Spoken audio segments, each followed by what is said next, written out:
नमस्कार दोस्तों, मैं डॉक्टर वरुण अपने यूट्यूब चैनल में आपका स्वागत करता हूं। दोस्तों, आज मैं बहुत ही कॉमन डिजीज़ और ये ख़तरनाक भी माना जाए इसको स्वास्थ्य के क्षेत्र में, तो दोस्तों उसका नाम है डायबिटीज़। दोस्तों, आज भारत में लगभग 100 मिलियन से ज़्यादा डायबिटिक पेशेंट्स है, यानी आप कह सकते हैं इसको कि हर 10वां व्यक्ति डायबिटिक है। इसीलिए भारत को कहा जाता है capital of diabetes. Capital of diabetes आप कह सकते हैं, शुगर का राजधानी भारत को कहा जाता है। दोस्तों, इससे बचने की ज़रूरत है। तो ये था डायबिटीज़ का इंट्रोडक्शन। लेकिन ये डायबिटीज़ एक्चुअली होता कैसे है, शुगर हमारे शरीर में कैसे होता है? दोस्तों, ये एक्चुअली होता है जब इंसुलिन हमारे शरीर में नहीं बनता है, बिल्कुल नहीं बनता है, तो उस केस में शुगर लेवल हमारे शरीर का, हमारे ब्लड का बढ़ जाता है, जिसे हम टाइप 1 डायबिटीज़ भी कहते हैं। दूसरा लक्षण होता है कि इंसुलिन तो बनता है लेकिन वो हमारा शरीर उसको यूज़ नहीं कर पाता है। उस कंडीशन को टाइप 2 डायबिटीज़ भी कहा जाता है। तो इस तरह से डेवलपमेंट ऑफ शुगर या शुगर लेवल हमारे शरीर का बढ़ जाता है और हम शुगर के पेशेंट बन जाते हैं। अब हम दोस्तों देखेंगे टाइप ऑफ डायबिटीज़। तो there are 3 types of diabetes. Number 1, type 1 diabetes. तो टाइप 1 डायबिटीज़ में क्या होता है दोस्तों कि इंसुलिन बिल्कुल ही हमारे शरीर में नहीं बनता है। पेनक्रियाज में जो बीटा सेल्स है वो एक्चुअली इम्यून सिस्टम उसको नष्ट कर देता है और टाइप 1 डायबिटीज़ के पेशेंट हम बन जाते हैं। ये टाइप 1 डायबिटीज़ जो है जनरली बच्चों और युवा में होता है। नाउ टाइप 2 डायबिटीज़ उसको कहते हैं दोस्तों कि इंसुलिन तो बनता है या तो कम बनता है, बनता भी है तो वो हमारा शरीर उसको यूज़ नहीं कर पाता पूरी तरह से। तो टाइप 2 डायबिटीज़, इसमें हम टाइप 2 डायबिटीज़ के हम पेशेंट बन जाते हैं। तीसरा है दोस्तों गैस्ट्रेशनल डायबिटीज़ का मतलब है जब हमारी माँ बहनें गर्भावस्था के दौरान होता है तो उस समय हार्मोनल चेंजेस होता है हमारे शरीर में, हार्मोनल बदलाव होता है हमारे शरीर में। उसके कारण से हम शुगर के पेशेंट बन जाते हैं। उसके कारण से शुगर का लेवल हमारे ब्लड में बढ़ जाता है और हम डायबिटिक हो जाते हैं। लेकिन ये जो पेशेंट्स है डायबिटीज़, गैस्ट्रेशनल डायबिटीज़, ये आफ्टर डिलीवरी, आफ्टर बर्थ ये ठीक हो जाता है, ज़्यादातर चांस ये ठीक हो जाता है। लेकिन होने वाले बच्चे पर इसका खतरा रहता है। तो ये तो था दोस्तों टाइप ऑफ डायबिटीज़। अब हम देखेंगे दोस्तों काउज ऑफ डायबिटीज़। दोस्तों, काउज ऑफ डायबिटीज़ में सबसे पहला कारण है दोस्तों इंसुलिन। जब हमारे शरीर में इंसुलिन नहीं बनता या कम बनता है तो उसके कारण से हम डायबिटीज़ टाइप 1 के पेशेंट हो जाते हैं। दूसरा चीज़ है दोस्तों, अगर इंसुलिन बनता है लेकिन हमारा शरीर उसको यूज़ नहीं करता है, उस कंडीशन में भी हम डायबिटिक पेशेंट हो जाते हैं। दूसरा काउज है दोस्तों ओबेसिटी, मोटापा होने के कारण क्या हो जाता है कि इंसुलिन हमारे शरीर में कम प्रभाव है, उसका इफेक्ट घट जाता है, जिसके कारण हम डायबिटिक हो जाते हैं। तीसरा कारण है दोस्तों जेनेटिक। अगर हमारे माता पिता शुगर के पेशेंट है, डायबिटीज़ के पेशेंट है, तो बच्चे में उसका खतरा बढ़ जाता है दोस्तों। चौथा कारण है दोस्तों अनहेल्दी फूड्स। दोस्तों, आज मॉडर्न जो एज है हमारा, इसमें हम फास्ट फूड बहुत ज़्यादा ले रहे हैं। क्या कहते हैं, जैसे चाउमीन है, पिज़्ज़ा है और बहुत सी सारे आइटम है जो कहने की ज़रूरत नहीं है। बच्चे तो खाते ही खाते, बच्चे के साथ माता पिता भी खाते हैं, जिसके कारण से हमारा मोटापा बढ़ जाता है और हम डायबिटिक के पेशेंट। चौथा कारण है दोस्तों हार्मोनल डिसबैलेंस। कुछ केस में ऐसा होता है कि हमारे हार्मोनल जो बैलेंस है वो बिगड़ जाता है और इसके जैसे आप ले सकते हैं थायराइड है, पीसीओडी आप समझ सकते हैं, पॉलीसिस्टिक ओवरी जो महिलाओं में पाया जाता है।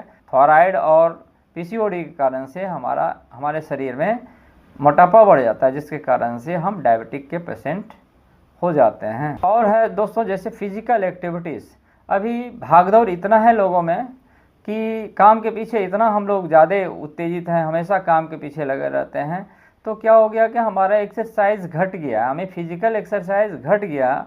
हमें याद है दोस्तों जब हम लोग छोटे थे, आज से आप 20 साल पहले चले जाइए, तो बच्चे लोग बहुत खेलता था कबड्डी और बहुत सारे जो गांव में खेल होता था, उसमें खेलते रहता था, तो फिजिकल एक्टिविटीज़ बहुत था, तो उसमें डायबिटीज़ या शुगर के पेशेंट कम था। लेकिन आज क्या हो गया दोस्तों, 3 इयर्स के एज से ही हम लोग उस पर पढ़ाई का लोड डाल देते हैं, जिसके कारण से क्या होता है दोस्तों, फिजिकल एक्टिविटीज़ तो रह ही नहीं गया है।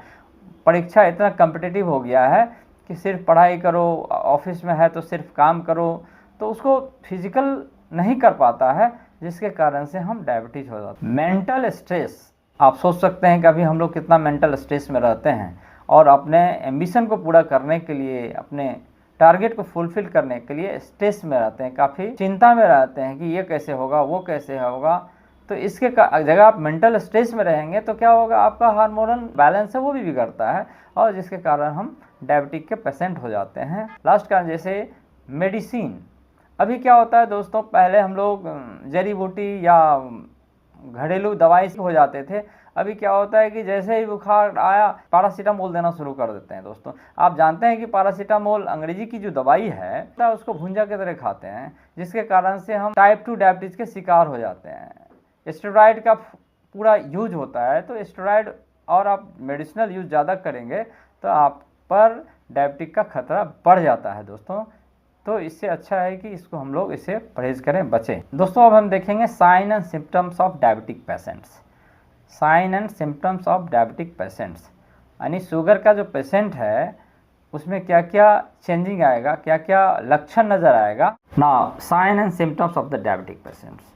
दोस्तों सबसे इसमें जाता है फ्रीक्वेंट यूरिनेशन यानी बार बार पेशाब जाना, खासकर रात। एक्सेसिव थ्रस्ट, बहुत ज़्यादा प्यास लगना, आप पानी पी के आने के बाद भी फिर प्यास लग जाता है। एक्सेसिव हंगर, बहुत ज़्यादा भूख लगता है, भूख अभी खाए हैं और थोड़ी देर बाद फिर उसको भूख का महसूस होता है। उसके बाद है दोस्तों अनएक्सपेक्टेड वेट लॉस, या आप कह सकते हैं वेट लॉस। तो इसमें क्या होता है कि शरीर एकाएक वेट लॉस होने लगता है, बिना किसी कारण का वेट लॉस होने लगता है शरीर का। तो दोस्तों ये है, ये सब डायबिटीज़ का मुख्य लक्षण होता है। थकान, बहुत ज़्यादा डायबिटीज का जो पेशेंट होगा उसे काफ़ी थकान महसूस होगा, सुस्ती महसूस होगा। फ्रीक्वेंट इन्फेक्शन, ऐसा होता है दोस्तों जैसे उसके गम, मसूड़ा जिसको कहते हैं, या यूरिनरी ब्लैडर्स है या वुंड्स है, स्किन है, तो उसमें बार बार इन्फेक्शन हो जाएगा, जल्दी इन्फेक्शन होगा डायबिटीज़ पेशेंट्स को। स्लो हीलिंग वुंड्स, घाव जो अगर उसको हो जाएगा तो वो बहुत स्लो मोशन में बढ़ेगा, आप दवाई खा रहे हैं आपको लगेगा कि जल्दी ठीक ही नहीं होता है। तो ये डायबिटीज़ का दोस्तों लक्षण होता है। नमलेस एंड टिंगलिंग, ऐसा होता है पैर और हाथ में झुनझुनी लगना और सुन्नपन लगना, ये डायबिटिक पेशेंट का दोस्तों लक्षण है। अब हम देखेंगे दोस्तों रेमेडीज ऑफ डायबिटीज़। सबसे पहला रेमेडी जो है वो है सिजेजियम जैम्बोलिनम। दोस्तों इसको आप अच्छी तरह से जानते हैं, जामुन जिसको बोलते हैं, ये बहुत ही टेस्टी फल माना जाता है, इसको बहुत अच्छा से हम लोग खाते हैं और ये सीजनल फ्रूट्स है। दोस्तों ये डायबिटीज़ का सबसे बेस्ट रेमेडीज़ माना जाता है जामुन को, और ये हमारे ब्लड शुगर को कंट्रोल करता है, कम करता है। अगर आप यूरिन में शुगर का लेवल बढ़ गया है तो उस कंडीशन में ये दवाई बहुत ही इफ़ेक्टिव है, जिसको ग्लाइकोसोडिया भी कहते हैं। अगर आपको फ्रीक्वेंट यूरिन यानी बार बार पेशाब जा रहे हैं, आपका वेट लॉस हो रहा है, आपको थकान महसूस हो रही है, तो दोस्तों ये दवाई काफ़ी इफ़ेक्टिव है आपके लिए। आप इसका मदर टिंचर में 10 से 15 बूंद 1/4 कप ऑफ वाटर में पानी में मिला के 2 से 3 बार लें। दोस्तों बहुत ही बढ़िया दवाई है, आपको बहुत फ़ायदा करेगा। दूसरी जिम्नेमा सिल्वेस्ट्री, जिसको गुरमार के नाम से भी जानते हैं, और इसको शुगर डिस्ट्रॉयर बोलते हैं। आप सोच सकते हैं ये कितना इम्पोर्टेंट है, नाम से ही ये खतरनाक है दोस्तों। ये हमारे हाई ब्लड शुगर को कम करता है दोस्तों। ये जो मीठा खाने की इच्छा होती है हम लोगों को, मीठा खाने की इच्छा को ये मारता है। दूसरा ये हमारे पेनक्रियाज को हेल्दी रखने में मदद करती है। तीसरा है ये इंसुलिन फंक्शन को भी ये कंट्रोल करता है। तो इस तरह से ये बहुत ही इंपॉर्टेंट दवाई है दोस्तों। ये भी आप मदर टिंचर फॉर्म में 10 से 15 बूंद 2 से 3 बार लें पानी में मिला के लिए दोस्तों, बहुत ही इफेक्टिव दवाई है। तीसरा दवाई फॉस्फोरिकम एसिडियम। इसमें क्या होता है दोस्तों, जो डायबिटीज़ का पेशेंट होता है उसके जीवन में दुख और सदमा लगा हुआ होता है। ये पेशेंट काफ़ी उदास रहता है, सुस्त रहता है, और ये अत्यधिक कमज़ोरी फील करता है। ऐसे जो पेशेंट्स होता है ये डिज़ायर तो कोल्ड ड्रिंक्स पीने की काफ़ी इच्छा होती है इसमें, और ये वेट मैनेजमेंट में भी बहुत कारगर दवाई है। तो दोस्तों इसका जो डोज है दोस्तों वो आप 30 या 200 में सुबह और शाम 3 से 4 बूंद लें, आपको निश्चित फ़ायदा मिलेगा दोस्तों। अब हम देखते हैं दोस्तों चौथा रेमेडी, यूरेनियम नाइट्रिकम।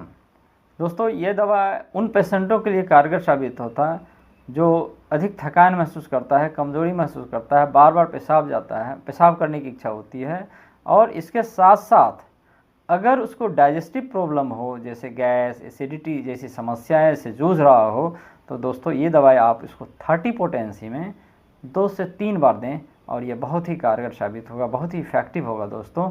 अब हम देखते हैं नेक्स्ट रेमेडी इसके बारे में, एब्रोमा एंगस्टा। इसे डेविल कॉटन के नाम से भी जाना जाता है दोस्तों। इसमें क्या होता है, अधिक प्यास लगता है, अधिक भूख लगता है और थकान भी महसूस होता है, लेकिन इसके साथ साथ इसमें क्या होता है दोस्तों, नींद नहीं आने लगता है पेशेंट को, और जब इंसोमेनिया जिसको बोलते हैं, अगर ऐसा प्रॉब्लम आ जाए दोस्तों तो इसको ये दवाई आप मदर टिंचर फॉर्म में आप 10 से 15 बूंद 3 टाइम्स दिन में सुबह दोपहर शाम दें, ये आपको बहुत ही फ़ायदा करेगा दोस्तों। टायरेक्सा कम, ये रेमेडीज़ क्या करता है दोस्तों, लीवर को सपोर्ट करता है, लीवर को मदद करता है और डायबिटीज़ के लक्षणों को दूर करता है। इसके साथ साथ क्या करता है ये दोस्तों, हमारे लीवर को ये डिटॉक्स करता है और डाइजेशन प्रॉब्लम को भी ये दूर करता है। ये बहुत ही इफ़ेक्टिव दवाई है। अगर आप लीवर जैसे पीलिया वगैरह से जूझ रहे हैं, लीवर और आपका लीवर में अगर चर्बी है, लीवर में अगर आपका सूजन है, तो ये बहुत ही इफ़ेक्टिव दवाई है। इसका दोस्तों आप 30 पोटेंसी में या मदर टिंचर फॉर्म में आप सुबह दोपहर शाम दें, आपको बहुत ही काम करेगा। अगर मदर टिंचर फॉर्म दे रहे हैं तो दोस्तों इसको पानी में मिला कर जरूर दें। Now Cephalandra indica. दोस्तों सिफालेंड्रा इंडिका में क्या होता है कि ब्लड में शुगर लेवल को ये कम करता है, हमारी थकान को ये दूर करता है, बार बार पेशाब करने की इच्छा होती है और पेशाब में जलन भी होता है, इसको ये ठीक करता है दोस्तों, और ये हमारे डाइजेशन प्रॉब्लम को भी सॉल्व करता है। तो इस दवाई का यूज एक्चुअली दोस्तों, इस प्रॉब्लम से अगर आप जूझ रहे हैं दोस्तों, तो आप इसका मदर टिंचर फॉर्म में 10 से 15 बूंद 2 to 3 टाइम्स लें, आपको फ़ायदा करेगा। अब हम दोस्तों ये तो था हमारा होम्योपैथिक रेमेडी फॉर डायबिटीज़। अब हम देखेंगे कि डायबिटीज़ से बचे कैसे, या हो गया तो ठीक कैसे हो, या नहीं हुआ डायबिटीज़ तो ना हो, इसके लिए प्रिकॉशन हो दोस्तों।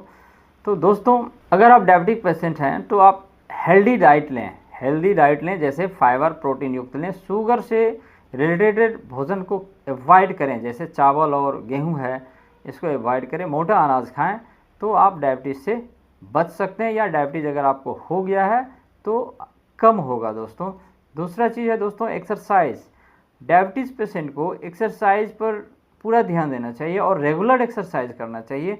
कम से कम 6 किलोमीटर पैदल सुबह मॉर्निंग वॉक करना चाहिए, ये आपको बहुत ही राहत देगा।